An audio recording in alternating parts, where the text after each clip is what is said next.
All right, welcome back to Eyes Open Media. Hope you guys are doing good. It's November 2nd, 2017. Another quick video for you guys. I did post the News BTC video about Ripple here, and banks excited about blockchain, and also legendary Jeff Green of Giveth talks about the story of money at the Ethereum Summit. Okay, I do have people working in the background, so I'm going to try to make this video as quick as possible and talk a little bit louder and get closer so you guys don't have to hear the noise in the background. Okay, we're going to just go over one article and then we're going to go over the crypto market. Let's see here. It says the central bank, Rafidian and Rasheed, or Rafidain, excuse me, Rafidain Bank and Rasheed Bank allocate two branches of the poor assets in preparation for liquidation. Okay. So let's see what this is talking about. It says the governor, central bank, Allah keywords, Ali Allah, that Rafidian, I keep saying is it Rafidian or Rafidian? Let's just say it's both, okay? Depending on how you want to say it.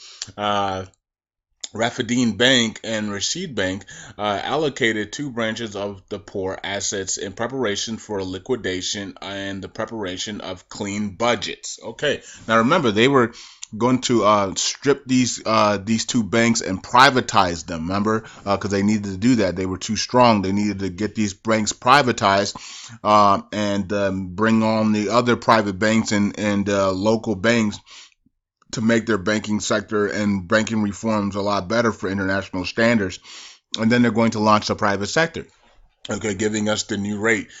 So they're preparing these two banks for liquidation. And I'm hoping, I'm not sure that means that they're going to be stripping their assets out of these, the branches that are not making them as much money and selling it into the open market, or if that means that they're going to be about to, send out the liquidation, meaning they're going to be releasing the lower notes. I don't know, but it says preparation of a clean budget. Okay, so yeah, they might be. I'm not sure. They might be cleaning house on the branches that don't bring them as much money. I don't know. We'll see how that goes.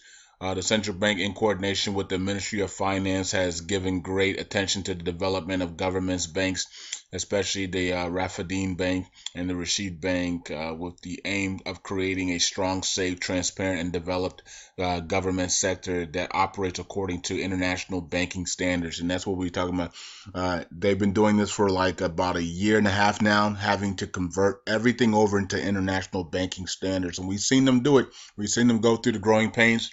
Lots of training, lots of workshop. You don't do that for a LOP, okay? You don't go through international banking standards to LOP your currency, and you definitely don't do it if you're going to stay the same. There's no reason to spend all this money on transforming all your banking sector and going through the whole banking reforms if you're going to stay the same, okay? And there's no reason a body will say that we're going to be the leaders of the Middle East if you're going to stay on a program rate, because you can't be a leader at a program rate, okay? So we know that something is coming. He said in an interview with the Economy and Business magazine, he added that the government banks hold 95% of the total banking services and owns about 65% of the total banking branches and hold 85% of the total credit, in addition to bearing a large external debt to mediate by opening documentary credits. Okay, so they basically, these guys are the Rafidain and Rasheed Bank, they are in control of everything basically, and that can't be if they're going to go international. All banks get to compete, so they had to, they were stripping them down to privatize the banks. So anyways, he said he pointed out that the process of reconstructing government banks has come a long way and implemented the bulk of the paragraphs of the memorandum of understanding and plans of action attached to the latest draft law of government banks, which will be sent to the legislators. He explained that the Rafidain Bank and Rasheed allocated two branches of their branches transferred to the poor assets of foreign debt inherited in the loss of war and others until the liquidation of a clean budget for each of the banks without debt and losses. Okay, so As you can see here, that's what they did. So they allocated basically two branches that basically was not making the money or had to go, whatever, and then they're going to take those losses and they're going to take. They're probably basically going to sell, either going to sell the branches off or they're going to sell whatever's in the branches, make some money, and use it towards debt and stuff like that to and then have and wipe their budgets clean and have a clean budget and get ready to go for 2018 with a clean slate. So that's what they're gonna do. So the banks are doing the Rafidain and Rasheed banks are wiping their slate clean, becoming debt free, privatizing these banks, and then they're going to launch the private sector, which is going to give us a new rate at some point. So it's good news that they're wiping everything out. They're urging the citizens to come on in to get loans and funds and put their 3-0 notes in as well. And we know that a lot just needs to raise the value, right? To that to be successful right off the bat, just raise the value, have everybody come in, and like I said before, don't even dare try to even think about plotting because you already are to go into these citizens' homes and try to steal their hoarded 3-0 notes because we already know that you're trying to do that. So don't even think about doing that. Just do it naturally. Just raise your value. They'll come on in and everything will be good to go. Okay. So yeah. So that's it. Rafidain and Rasheed Bank. Clearing the slate clean so they can have some liquidity and be debt free, and then so they can then launch the private sectors. And a lot can show us the new value at some point between now and 1118 is what we want to see. If we go past 1118, we'll probably see it in April. Okay, so but we're definitely going to see it within the next between this time now and next year. From the time Alok made the statement in DC till next year at the same time, we're going to see a rate change because the restrictions are removed. Okay, there's no MCP and there's no restrictions, so they have to change the value up and down every year, right? That's what they use. That's what they did when they had no MCP and no restrictions. They changed the value every April. Okay, and they didn't do it in April. They did it in September. Okay, I think they did twice in September, and the rest of the times were in April. So because they had no restrictions, they weren't flooding U.S. dollars in and holding the rate at one rate. They were free floating it upwards, right? And it was going up so fast. It went from 4,000 all the way to 3,000, 3,000 all the way to 111.66. And I was enjoying that journey because I was living in the Middle East and I had I had the money, so I knew about this right off the bat. Okay, because I was going into the money exchanges and all that stuff back then. So I had the money, and I saw the value continue to grow, and I was able to sell some and make a nice profit off of it as well. Then I got back in because it was being held by U.S. dollars. I figured that out and I said, wait a minute, they're holding it by U.S. dollars. This is the best time to get in now because once they remove the U.S. dollars, they're not going to be able to control it. It's just going to go through the roof. And it's going to show its real rate. So that's what we're going to be seeing at some point in the future. All right. So I won before, and I'm going to win again. Okay. And this time it's going to be even bigger than I did last time because I sold some, and I made, at that time it wasn't that big. I guess it was big for me because I needed it to pay my bills and debt, and it was a great profits at that time to pay my bills and stuff like that. So now as I going to win again, it's going to be good money to get pay for a house or a new car or a nice condo or something like that. You know what I mean? And chill. All right. So or maybe get on an island and live that yacht life.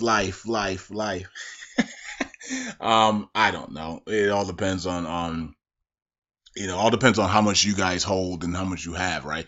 I don't have that much to get a yacht. Okay, I don't have that much to get a yacht. I mean, maybe in the future. Actually, do I really want a yacht? Yachts are so much waste of money. I think you'd rather rent a yacht for a weekend than actually own a yacht. There's so much bills in owning a yacht. Anyways, unless you're like unless you're worth like 30 billion or something, you can get a yacht if you want to, right? I mean, but if you're worth like 100 million, you don't get it. Don't own a yacht. Just rent it out for a weekend and just rent the yachts. Don't own the yachts. It's gonna basically bankrupt you. Okay, so let's go here. And what if you're worth 15, 20, 10, $15 billion? You're fine.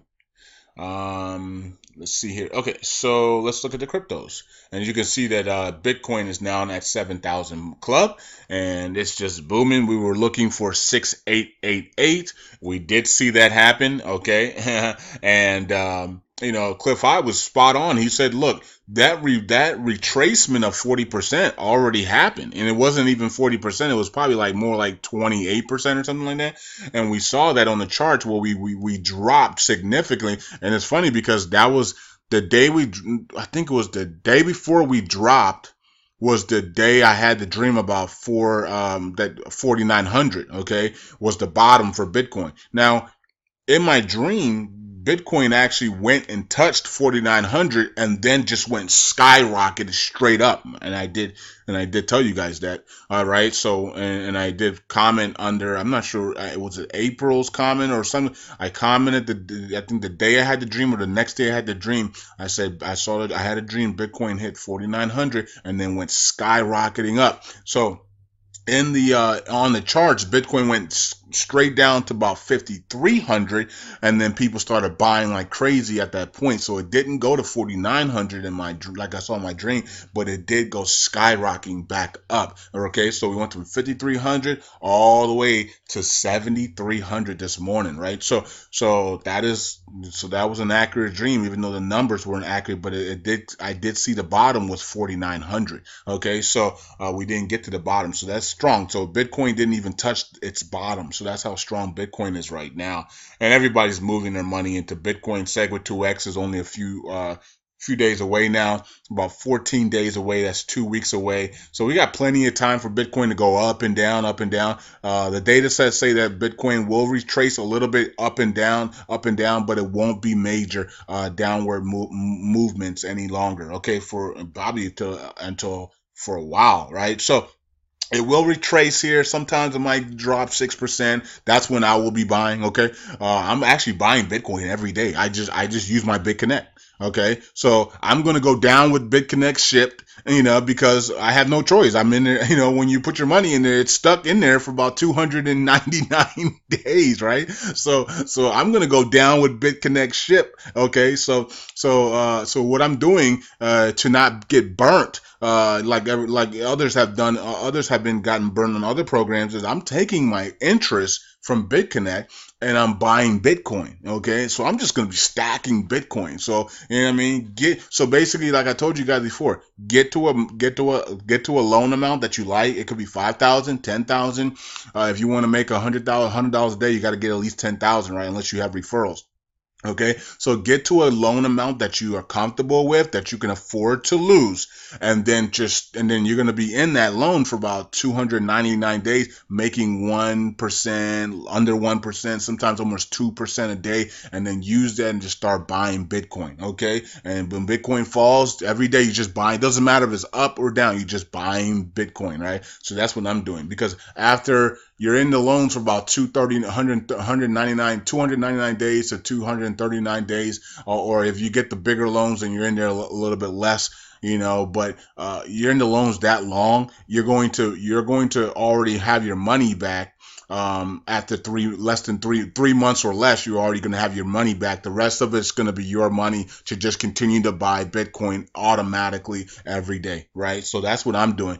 Once all my money's back, then it's just free money. Basically, it's just free money going right into Bitcoin. And if I want to pay some bills, I can just sell some of the Bitcoin. If I want to just continue to have the Bitcoin go, just continue to stack Bitcoin. And that's what I'm doing with BitConnect until the ship ends. Everything ends, okay? So, I'm going to ride out BitConnect until it ends. I'm just going to continue to buy Bitcoin with it. Okay, so that's my plan. And I'm not sure what you guys are gonna do, but whatever, it is what it is. Okay, so I'll be back on the main channel, and I'm going to go over the rest of the articles, and it's gonna probably be another short video on that channel as well. So hopefully you guys are doing well.